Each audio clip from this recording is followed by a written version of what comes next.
మానవ రూపానిగా ఈ లోకానికి వచ్చి నా కొరకే మరణించి తిరిగి లేచి ఉన్నానని ఎప్పుడైతే నీ హృదయంలో నువ్వు ఒప్పుకుంటావో, ఎప్పుడైతే నువ్వు రక్షణలోనికి వచ్చి ఉంటావో, అప్పుడు నువ్వు చనిపోయినప్పుడు, అంటే నువ్వు మరణించినప్పుడు నువ్వు కేవలం నిద్రిస్తున్నట్టే దేవుని యొక్క రాకడ సమయంలో నువ్వు మరలా తిరిగి లేపబడతావు అంటున్నాడు. దేవునికి మహిమ కలుగును గాక. హల్లెలూయా. మరి తల్లి గారు మరి ఆమె జీవించున్నది ఇప్పుడు చెప్తున్న మాట ఏమిటంటే, ఆమె ఇప్పుడు కేవలం నిద్రించుచున్నది, దేవుని యొక్క రాకడ సమయంలో ఆమె మరలా లేపబడుతున్నది. దేవునికి మహిమ కలుగును గాక. హల్లెలూయా, హల్లెలూయా. అందుకనే మరి మన దేవుని యొక్క వాక్య భాగంలో అప్పుడు మనము ఇంత ముందు కూడా చనిపోయిన రోజు కూడా చదువుకొని ఉన్నాం.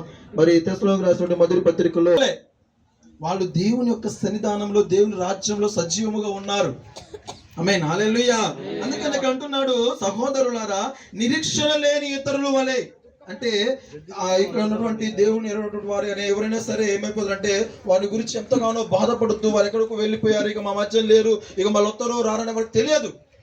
వాళ్ళకి అటువంటి నిరీక్షణ వారికి లేదు.